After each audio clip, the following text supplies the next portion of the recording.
কোনো রকম ঝামেলা ছাড়াই যদি রুই মাছের কোনো রেসিপি বানাতে চান তাহলে অবশ্যই একবার ট্রাই করুন রুই মাছের ভাপা। এই রেসিপিটি বানানো অত্যন্ত সহজ, তবে খেতে কিন্তু হয় দুর্দান্ত স্বাদের। নমস্কার বন্ধুরা, আমি কল্যাণী আর আপনারা দেখছেন কল্যাণী রান্নাঘর। ভিডিওটা স্কিপ না করে সম্পূর্ণ দেখতে থাকুন। আশা করি আপনাদের এই রেসিপিটি ভীষণ ভালো লাগবে। তবে এই রেসিপিটি শুধুমাত্র রুই মাছ নয়, আপনি কাতলা মাছ দিয়েও কিন্তু তৈরি করে নিতে পারেন। তো চলুন দেখে নেওয়া যাক রেসিপিটি। প্রথমেই আমি 7 পিস রুই মাছকে ভালোভাবে ধুয়ে জল ঝরিয়ে রেখেছি। তবে মাছটা খুব ভালোভাবে ধুয়ে নিতে হবে যাতে করে একদম লাল জল না থাকে। তো যতবার লাল লাল জল বেরোবে, জল পাল্টে পাল্টে কিন্তু মাছটা 10 থেকে 12 বার জল পাল্টে ধুয়ে নিতে হবে। তো মাছটা খুব ভালোভাবে ধুয়ে নিয়েছি, আর আমি এখানে দেখুন গাদার পিঠ এবং পেটির পিস নিয়ে নিয়েছি। তো মাছের ওপরে দিয়ে দিচ্ছি পরিমাণ মতন লবণ, আর দিয়ে দিচ্ছি সামান্য হলুদ গুঁড়ো। লবণ আর হলুদটা দিয়ে মাছটাকে ভালোভাবে একটু ম্যারিনেশন করে নিতে হবে, অর্থাৎ লবণ আর হলুদটাকে মাখিয়ে নিতে হবে। আমি এখানে মাছের পিসগুলো একটু বড় রেখেছি, তবে আপনারা চাইলে আরও ছোট ছোট পিস নিতে পারেন। তো লবণ হলুদ মাখানো হয়ে গেছে, এখন একটা মশলা তৈরি করে নেব। আর এর জন্য নিয়ে নিয়েছি 1 টিস্পুন কালো সর্ষে, 1 টিস্পুনের একটু বেশি সাদা সর্ষে, আর 1 টিস্পুন জিরে, দিয়ে দিচ্ছি 4টে কাঁচা লঙ্কা, 2টো শুকনো লঙ্কা। ঝালটা আপনারা আপনাদের টেস্ট অনুযায়ী দিয়ে দেবেন। 10টা কাঠবাদাম ভিজিয়ে রেখেছিলাম 4 থেকে 5 ঘন্টা, তারপরে খোসা ছাড়িয়ে নিয়েছি। আর দিয়ে দিচ্ছি একটা মিডিয়াম সাইজের টমেটো। এবারে সামান্য একটু লবণ দিয়ে আগে জল ছাড়া একটু ঘুরিয়ে নিতে হবে মিক্সিংটা, তারপরে জল দিয়ে একটা স্মুথ পেস্ট করে রাখবো। মাছটা প্রায় মিনিট 10 ম্যারিনেশন করা হয়ে গেছে। এখন চলে এলাম পরের ধাপে। তো এরকম একটা টিফিন বাটি আশা করি সবার বাড়িতেই আছে। তো এই টিফিন বাটির মধ্যে এবার পেস্ট করা মশলাটা দিয়ে দিতে হবে, আর তার মধ্যে দিয়ে দেব সামান্য পরিমাণে লবণ। যেহেতু মাছে লবণ দেওয়া আছে এবং মশলা বাটার সময় লবণ দিয়েছিলাম, তো সেটা মাথায় রেখেই লবণ ব্যবহার করবেন। দিয়ে দিচ্ছি সামান্য পরিমাণে হলুদ গুঁড়ো আর সর্ষের তেল। এখানে আমি 3 টেবিল স্পুন সর্ষের তেল দিয়ে দিয়েছি।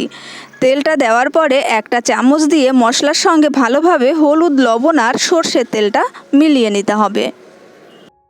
আমার রেসিপিগুলো যদি আপনাদের ভালো লেগে থাকে তাহলে চ্যানেলটা সাবস্ক্রাইব করার অনুরোধ রইল। পাশে থাকা বেল আইকন ক্লিক করে রাখবেন যাতে আমি নতুন নতুন রেসিপি শেয়ার করার সঙ্গে সঙ্গে নোটিফিকেশান পেয়ে যান। তো ভালোভাবে মশলাটা মিশিয়ে নিয়েছি লবণ, হলুদ আর তেলের সঙ্গে। এবার ম্যারিনেশন করে রাখা মাছগুলো দিয়ে দিচ্ছি। তো মাছগুলো সব সাজিয়ে দিয়ে দিচ্ছি। যেহেতু আমি এখানে মাছের পরিমাণটা একটু বেশি নিয়েছি, তাই মাছটা কিন্তু সাজাতে একটু অসুবিধা হচ্ছিল। তো যাই হোক, মাছটা দেওয়ার পরে সমস্ত মশলার সঙ্গে মাছগুলোকে কিন্তু ভালোভাবে একটু মিশিয়ে দিতে হবে, অর্থাৎ যেন মাছের দুপাশেই মশলার পেস্টটা ভালোভাবে লেগে যায়।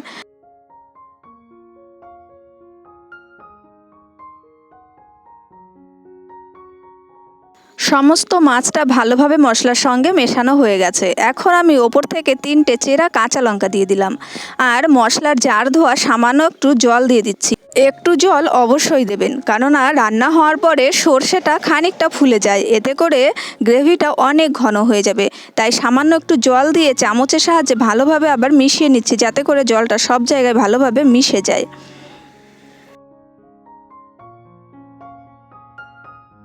এখন ওপর থেকে একটু সর্ষের তেল ছড়িয়ে দেবো, ওই 2 টেবিল স্পুন মতন সর্ষের তেল। এটা গার্নিশিংয়েও যেমন ভালো লাগে, আর এই সর্ষের তেলের ঝাঁঝটা ভীষণই ভালো লাগে। এবার টিফিন বাটির ঢাকনাটা আটকে রেখে দিচ্ছি। এদিকে ওভেনে একটা কড়াই বসিয়ে দিয়েছি, আর কড়াইয়ের ওপর একটা স্ট্যান্ড দিয়ে দিলাম। এরকম একটা স্ট্যান্ড আশা করি সবার বাড়িতে আছে, আর যদি না থাকে কোনো সমস্যা নেই, একটা বাটি বসিয়ে দেবেন। এবারে দিয়ে দিচ্ছি খানিকটা পরিমাণে জল। আমি এখানে 2 গ্লাস জল দিয়ে দিচ্ছি।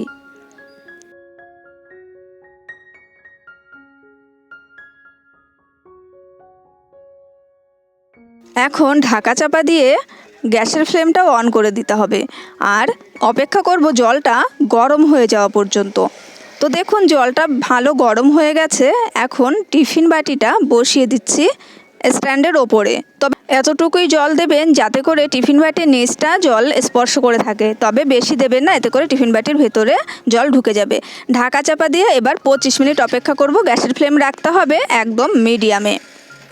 তো 25 মিনিট বাদে ফিরে এলাম। এখন ঢাকা চাপাটা খুলে নেব, তবে এই কাজটা অবশ্যই সাবধানে করবেন। ভেতরে স্টিম আছে এবং কড়াই বা ঢাকা চাপা যেটা দিয়ে দিয়েছি সবই কিন্তু ভীষণ গরম।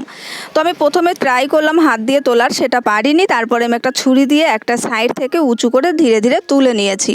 গ্যাসের ফ্লেমটা কিন্তু অফ করে দিয়েছি আগেই। টিফিন বাটিটা নামিয়ে নিয়ে মিনিট 10 অপেক্ষা করতে হবে একটু ঠান্ডা হওয়ার জন্য। তারপরে দেখুন টিফিন বক্সটা খুলে নিচ্ছি। দেখুন কত সুন্দরভাবে কুক হয়ে গেছে আর কালারটা এসেছে দারুণ সুন্দর।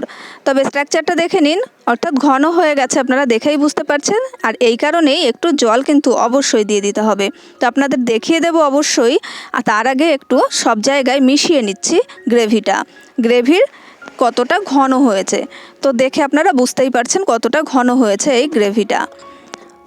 তবে আপনারা যদি এর থেকেও ঘন গ্রেভি পছন্দ করেন সেক্ষেত্রে কিন্তু অবশ্যই জল ব্যবহার করবেন না। তো আমার মনে হচ্ছে এই গ্রেভিটা একদম পারফেক্ট আছে। আর মাছগুলো ভীষণ সুন্দরভাবে সিদ্ধ হয়ে গেছে, অর্থাৎ সুসিদ্ধ হয়ে গেছে।